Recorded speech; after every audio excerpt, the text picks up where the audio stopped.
Band World, and welcome to episode 9 of Stuff Band Directors Wish They Had Time to Teach. I am Stephen K. Bottom, your host, and as I sometimes forget to mention in these episodes, I am a performing artist and educational clinician for Bach Trumpets, which is a division of the Conn-Selmer Corporation. Now, before I get into today's episode, which is part 2 on performance preparation, for things like recitals, solo and ensemble, etc. I get some questions, first of all, about this shirt, this cat shirt.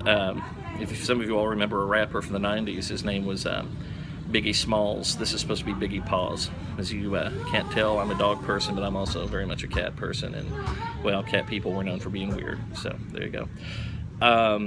Anyway, people have inquired, about, well, we know what kind of horn you play. What about the mouthpieces and, mutes and etc. The only endorsement I've had over the last 20 years is, as a Bach clinician. And I do exclusively play Warburton mouthpieces. At present, I don't have any type of endorsement deal with Terry. Though, Terry, if you're watching this, I would very much like that to change. So, and I won't use as leverage the fact that one of my former students works for you. Hint, hint, hint. As far as mutes, I do have a variety of different mutes I'll talk about in the different episode, but I am very partial to Dennis Wick mutes, and unless it's a specialty piece calling for something unusual that Wick doesn't manufacture, if it's just the basic mutes, I find myself using those about 98% of the time. So there you go, your question's answered.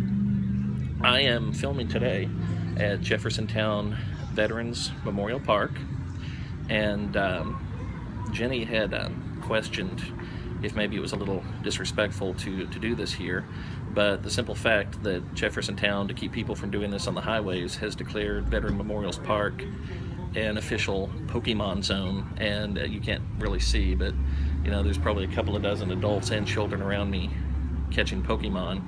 And in fact, well, move the camera a little bit here. There's a Vietnam era Huey, M60 Patton tank, Vietnam era. There's a World War II torpedo, some naval destroyer guns, etc. Those, I don't know what this is, but someone, when I was asking about it just now, said that the city had put lures, whatever that is, to attract Pokemon, in part to keep people off the roads here in J-Town. See, I guess that's pretty much for now. I'm not going to rehash the last episode too much, because it was pretty jam-packed full of information, obviously, which is why I'm going to part 2. If you're interested, just go to my YouTube channel, which is Stephen is spelled with a PH, Bottom, B-O-T-T-O-M. It's just the name of my channel, first and last name. Or you can go to my Facebook page and look under my videos. All 9 episodes, this is number 9 when I put this one up today. They'll all be public, so anyone should be able to find those and see them. So, getting into the second half, and I'm not entirely sure I'll get through this in 2 episodes. It may take 3, but we'll jump right in. Stage presence. You want to, as my former teacher Rich Ullman used to say, you want to stride out there looking like you own the place. And honestly, about the best example I can take from pop culture is, one of the top pro wrestlers, how they strut out and the chest out and everything, maybe not quite to that comical degree, but that type of ownership. Also, there's a certain etiquette, as far as bowing, and I've seen a little bit of everything with this, people, who would bow, like they're in a karate tournament or something, and keep eye contact with the audience. Some that didn't quite know how to bow, and they're just kind of, do, kind of a lurch. Basically, put your feet together, arms at your side or holding the horn or whatever, bend at the waist, and look directly at your shoes. And what I've always told my students is to go 1 1,000, 2 1,000, 3 1,000 up. Now you can nod a couple of times, acknowledge if they're still clapping. Same thing. Well, I had one student. He's actually one of my favorite students ever. Not the most talented, but he is the one who, above and beyond anyone else at any level, tried to take everything I told him and just incorporate it, to the maximum possible. And as a result of that, just not necessarily that I'm the greatest teacher ever, though I have no problem admitting that I am a good teacher because my students have done well, the ones that have wanted to. Despite the fact he didn't have a lot of natural talent, he did really, really well, and still is with his career, just by the proverbial 110%, sorry, it's an at, 110% effort. So, but he would come out, you can almost see the wheels turning, and it was almost like, he was doing the robot or something. And we were trying to think of all different kinds of ways to get him to loosen up. And another student of mine, her name was Beth, and this was about 15 years ago. Just, sweet personality, never met anyone she didn't like. And she came up with another alternative I'll share with you, that when she was standing there and she'd hold her horn, and she'd look down at her shoes and go, "Did I shine my shoes? Yes, I shine my shoes." And to repeat that a couple of times.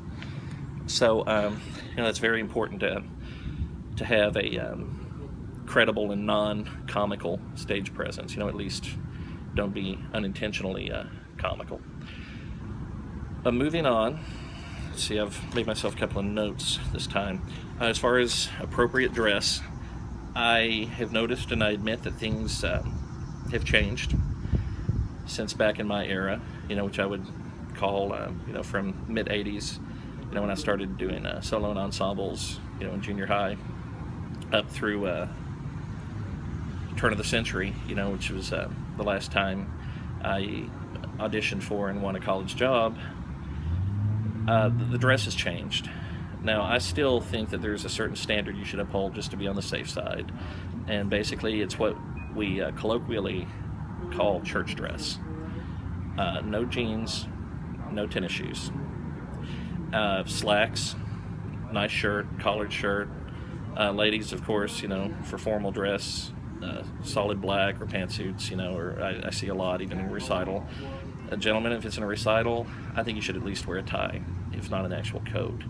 If you are in a competition, especially national, international level, I've seen everyone wear, just button-down shirts, sweaters, whatever. Err on the side of caution. Wear a suit, because one national competition I had won and later was a judge.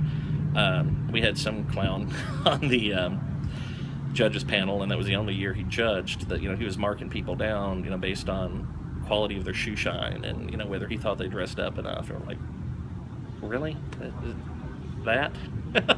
So and of course word got out, a few of us complained, and you never saw him judging again. But clearly he affected some people that day. You might run into that person. So let's see what else here.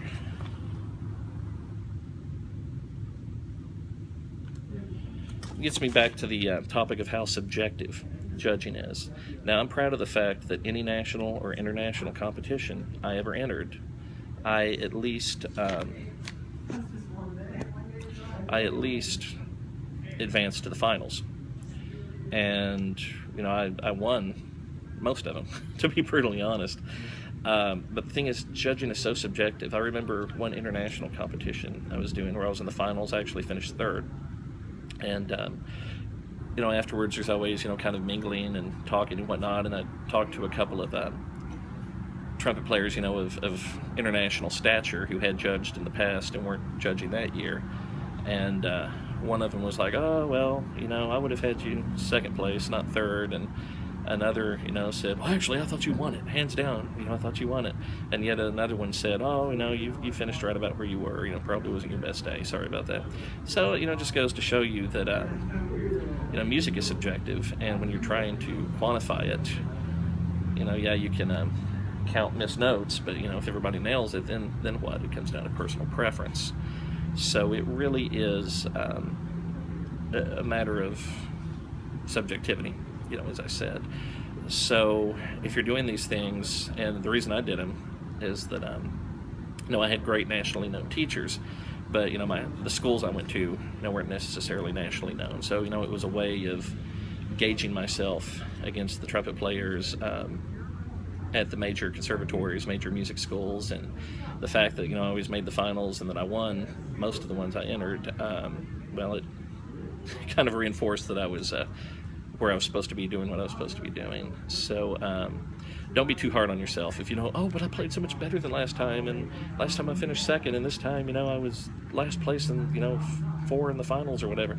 No, if you're making the finals, cut yourself some slack.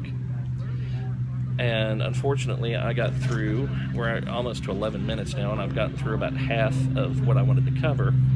So, per usual, we're going to take a week's break, and then when I come back with episode 10, I will do part 3 of this. So, until next time, thank you very much for watching. Comments are always welcome, and catch you next time. Bye-bye.